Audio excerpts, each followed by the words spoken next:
Hablan los desaparecidos, la serie de voces desde el territorio para recordar a quienes no regresaron en medio del conflicto armado.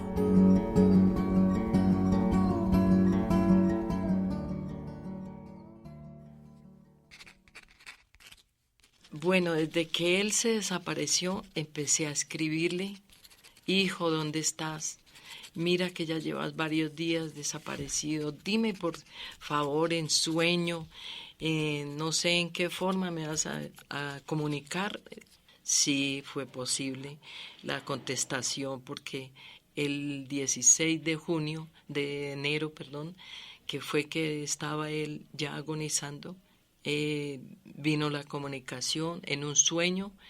Soñaba que él estaba mal, que estaba bañado en sangre y que pedía como ayuda. Yo estaba en mi sueño, yo estaba llorando y estaba sudando. Él a mostrarse en el sueño, corría a escondérseme como en una piedra, a mostrarme el sitio, veo yo, hoy en día, que era en donde él estaba, para que lo buscara. María Doris Tejada tuvo este sueño hace 11 años, justo el día en el que su hijo, Óscar Alexander Morales Tejada, era asesinado por miembros del batallón La Popa del ejército colombiano para hacerlo pasar como un guerrillero muerto en combate. Doris, ahora con 69 años, es una de las integrantes del colectivo Madres de los Falsos Positivos de Soacha y Bogotá, pero es la única que todavía no ha podido recuperar el cuerpo de su hijo para despedirlo dignamente. Llevar este día a día ha sido pues muy difícil, porque ya llevamos 11 años, vamos a completar ya los 12, en enero ya cumple los 12 años, 11 años que sin estar él, yo digo, siempre está presente en nuestros sitios, porque lo estamos nombrando, estamos haciendo pedagogía de memoria, que es muy importante para, mientras nosotros los nombremos, ellos siempre estarán vivos en nuestros recuerdos. Los sueños donde él le habla han sido recurrentes. También lo ha sido el dolor, la incertidumbre y la rabia de que el Estado todavía no haga nada para exhumarlo, identificarlo y entregárselo. Es una mujer sonriente, pero de mirada triste y lento caminar. Tantos años de dolor han desembocado en un desgaste físico y emocional. A raíz de la desaparición y muerte de Óscar, ella ahora sufre de problemas de equilibrio, tensión y depresión. Aún así, no se rinde. Todos los días reclama por justicia y verdad.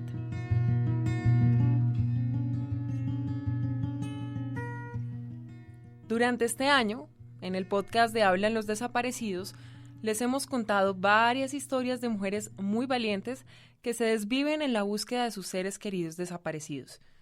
Pero escuchando estas historias, también nos hemos preguntado por ellas y por su salud. Además de la valentía y el temple con el que exigen información del paradero de sus hijos, esposos o hermanos, también tienen en común varios impactos a nivel psicológico y físico. Conviven con la ansiedad, la depresión, el estrés postraumático, pero sobre todo con una vigilia constante, en la espera de cerrar el duelo, o con esa zozobra de no saber qué pasó con su familiar. Esto es lo que no les permite vivir en tranquilidad. Por eso, en este episodio quisimos hablar de las afectaciones psicológicas a causa de la desaparición forzada, que aunque todavía es un tema tabú hasta entre las mismas víctimas y familiares, es necesario abordar en un país donde los traumas por la violencia, por el conflicto armado, son el pan de cada día. A través de la experiencia de Doris hablaremos de este tema.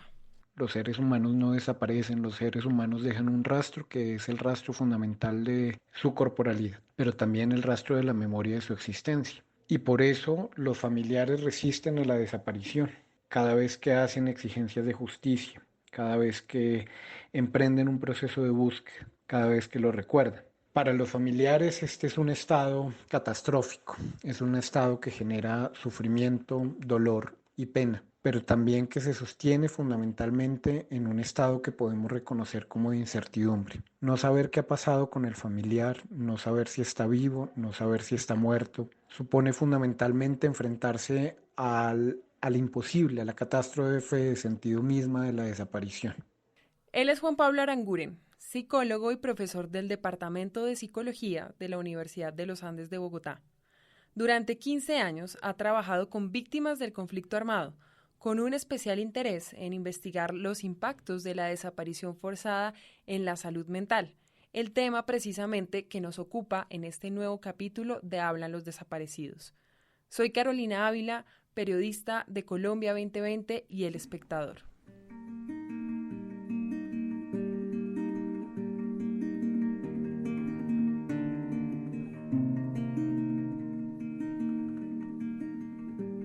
Volvamos al sueño de Doris. Ese 16 de enero de 2008, ella vio a su hijo intentando escapar por un potrero y guiándolo hacia una piedra grande. Llevaba 16 días sin saber de su hijo, de Óscar, que había viajado a Cúcuta para vender ropa y encontrarse con su hermano menor. 6 años después, como ella dice, descubrió que el lugar que había visto en su sueño sí era real, por las declaraciones que hicieron algunos militares del batallón La Popa ante la fiscalía de que allí estaban enterradas varias personas ejecutadas como supuestos guerrilleros. En el 2014 se hizo una peregrinación al Copley Cesar y allí está, sí, es cierto, está en un potrero en el que en el sueño, él me ubicaba y vi perfectamente la piedra, una piedra grandotota que yo veía y que tenía un huequito donde se deposita el agua y los pajaritos venían allá a tomar agua. Ahí yo vi que ahí estaba la piedra, está el potrero y está no 2 ni 3 personas, hay como unos 60 o 100 cuerpos. Desde la desaparición de él fue tenaz, como impotencia, rabia. ¿De dónde? ¿Cómo hago? ¿Qué hago? Me activé tanto que cuando me dijeron que él estaba en una fosa común, yo decía, yo puedo traerlo, así como vi que las mamitas lo estaban sacando, dije, si ellas pudieron, yo también lo puedo hacer. Pero han llegado dolores, claro, llegan dolores enormes, tanto así que se activan enfermedades que uno no sabe, pero ellas se activan por el mismo dolor que se siente, la misma tristeza. El equilibrio está mal, me dice el otorrino que es debido al cerebro, que eso es parte del cerebro. Yo digo, es por la pérdida, porque todavía no he terminado de hacer el duelo y estoy luchando por recuperar los cuerpos, que es como una lucha que uno se implanta y se pone a que lo tiene que hacer. Además de su hijo, Doris también reclama los cuerpos de Germán Leal Pérez y Octavio David Bilbao, los 2 jóvenes que fueron asesinados junto con Óscar en las mismas circunstancias. A ninguno de los 3 lo han encontrado en las exhumaciones que se han hecho, pero ella no desiste en exigirle a la Fiscalía, día tras día, que retome la búsqueda sin recibir alguna respuesta en los últimos años.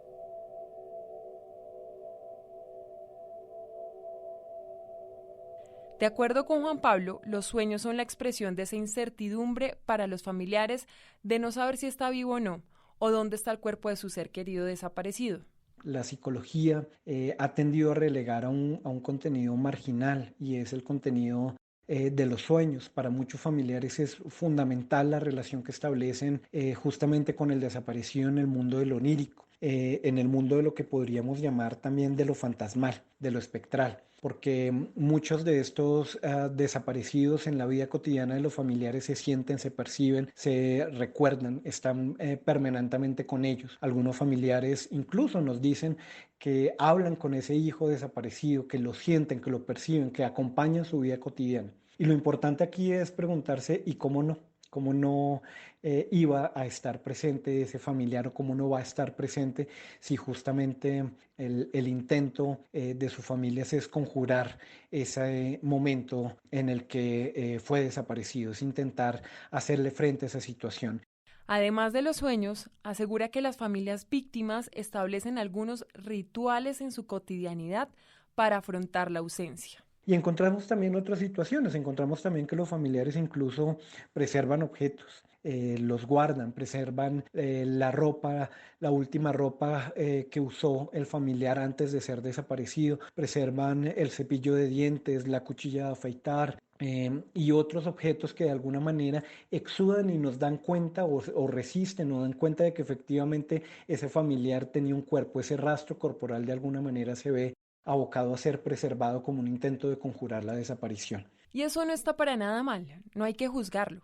Según Juan Pablo, son los psicólogos los que deben entender el proceso emocional de las familias víctimas, porque desde el mismo momento de la desaparición es como si se detuviera el tiempo para ellas.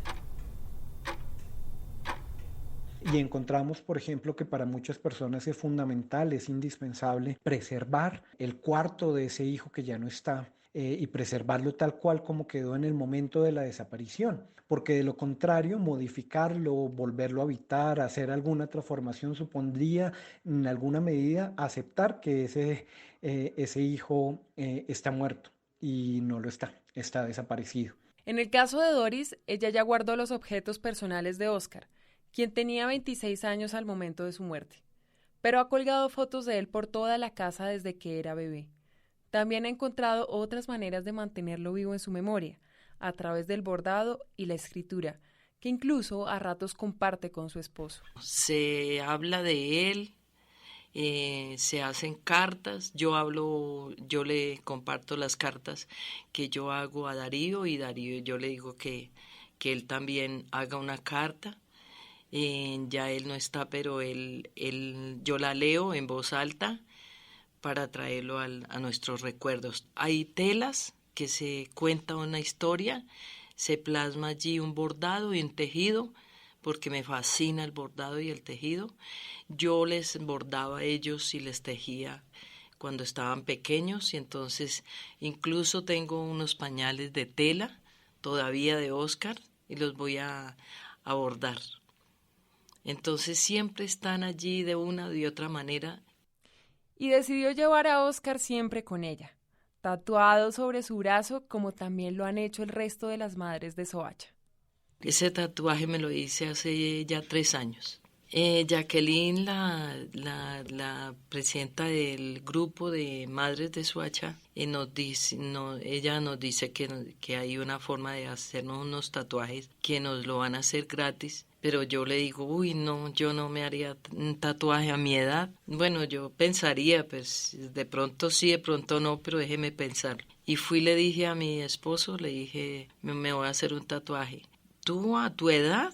No, eso es malo, eso da cáncer. Eso no te hagas eso porque eso no está bien visto. Eso es malo. Dios no admite esos tatuajes en el cuerpo. Entonces yo dije, no, pues, de pronto sí, de pronto no. Pero dije, si me hacen el rostro de mi hijo, yo tal vez me lo haría. Dije, cuando dijeron, sí, se lo vamos a hacer. Claro, eso dolió, eso sacó mucho dolor porque interno, y salió a la luz ese dolor, un dolor con el otro dolor, hizo catarsis. Me dio la pálida, digo yo, porque duró 5 horas y bueno, ya después me miré y vi que estaba ya el rostro de mi hijo ahí, dije, ay, no, ya no me lo pueden quitar, ya siempre viviera en cuando está aquí tatuado y está en mi corazón, ya donde lo pueda exhibir, lo exhibo. Esa detención en el tiempo de la que hablábamos hace un momento no ocurre para todos los integrantes de la familia.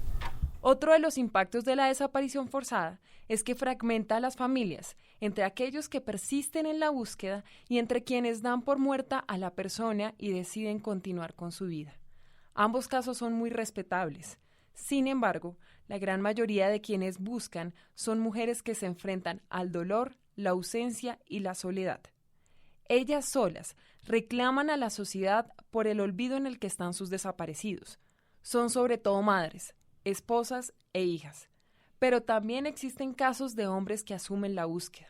Esto les cuesta, en la gran mayoría de los casos, la desunión de su familia. Al mismo tiempo, el tiempo de la vida cotidiana sigue corriendo el tiempo del resto de la familia sigue corriendo. Y por eso podemos encontrar perfectamente familias o familiares que le hacen reclamo a una madre, a una esposa, diciéndoles, madre, pero tú tienes más hijos, tienes a tus nietos, quisiéramos que también estuvieras pendientes de ellos. Pero para esta madre el tiempo se ha detenido también en función de lo que significa la desaparición de un hijo, o para esta esposa el tiempo también se detuvo en el momento de la desaparición de su pareja.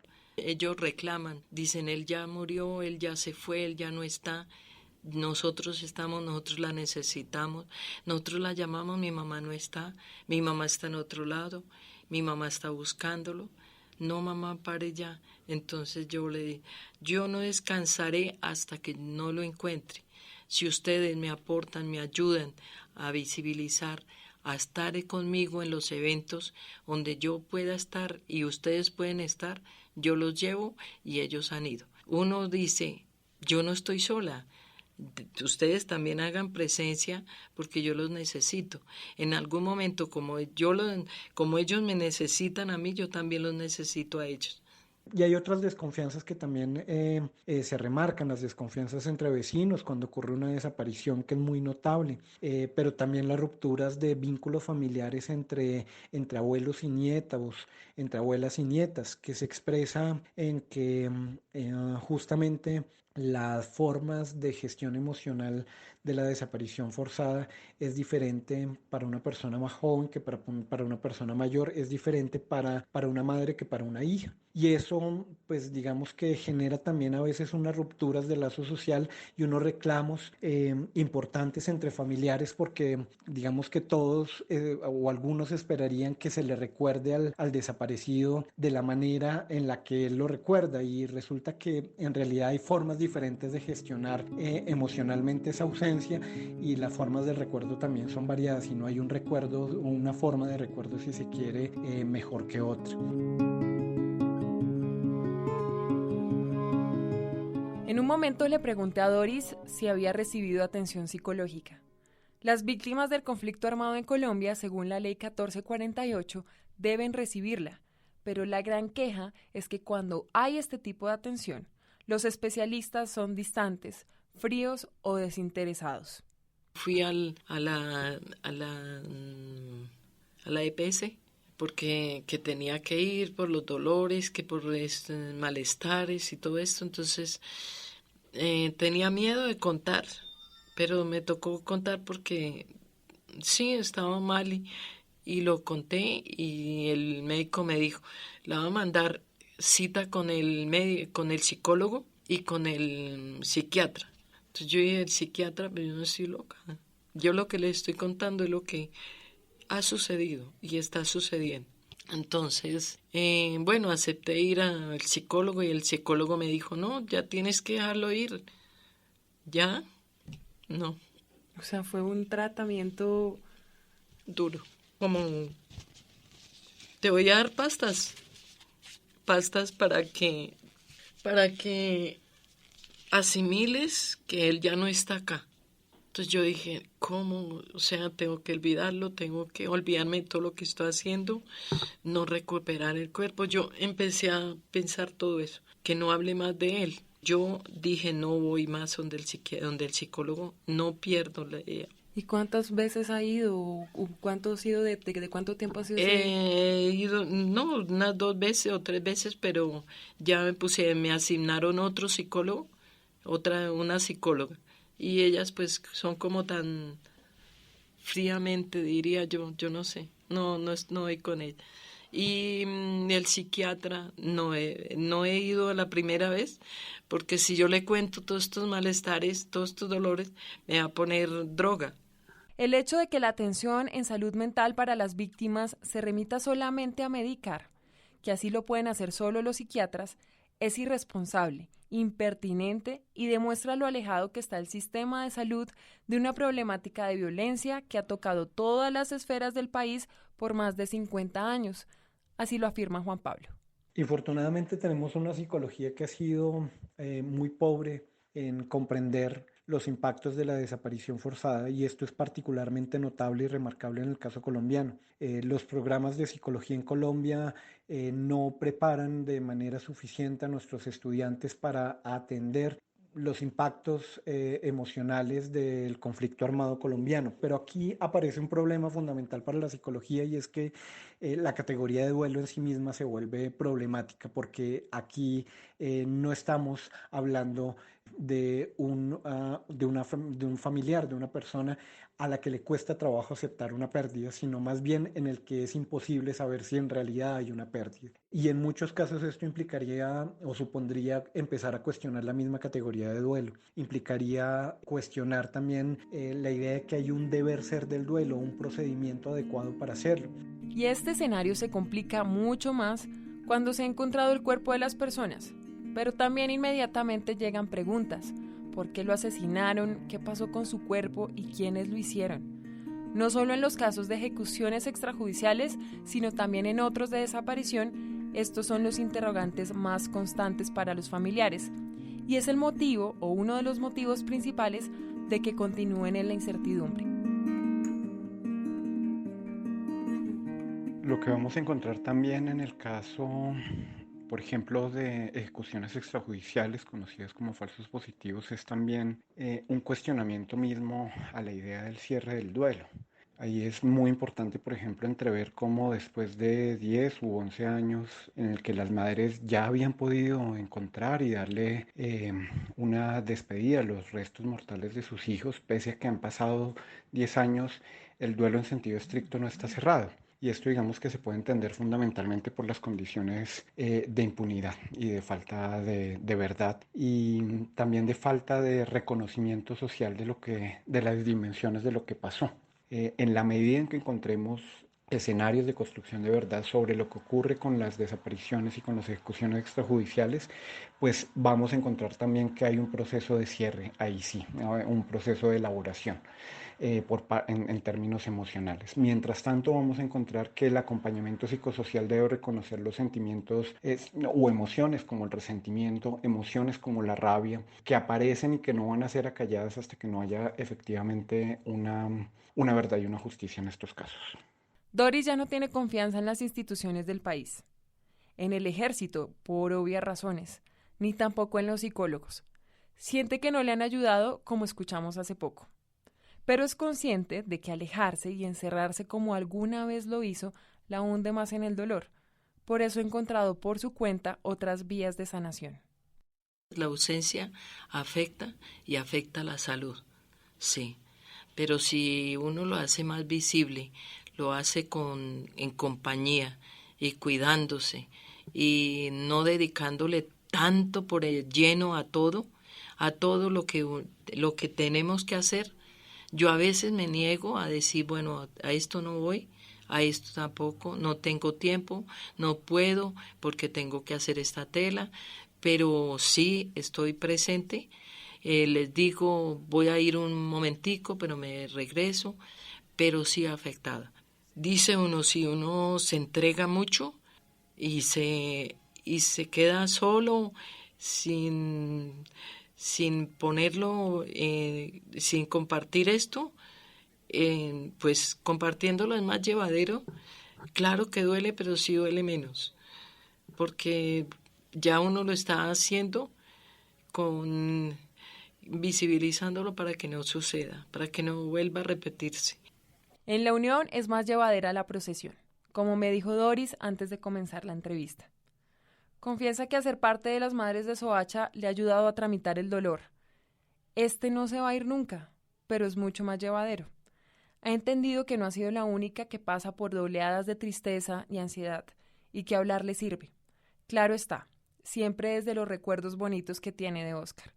Cuando le pregunté qué es lo que la mantiene con esa energía de luchar por la verdad todos los días, me dijo: hay que traerlos no solamente el dolor, sino lo que ellos representaban para nosotras, las comidas, tantas cosas que le decían a uno. Pues a mí me decía, ay, mi viejita hermosa, no te pongas brava, mírate, se te salen las canas, yo no quiero ver ese pelo todo blanco. tú sonríes muy lindo, tú eres una mujer muy hermosa, muy alegre. Entonces todo eso lo traemos, yo lo traigo a colación para poder sonreír. A veces salen las lágrimas, pero también sale la sonrisa, porque él era muy alegre, muy formal, le gustaba bailar, hartísimo, le gustaba comer bien, cantaba música de Vicente Fernández y lo hacía muy bien.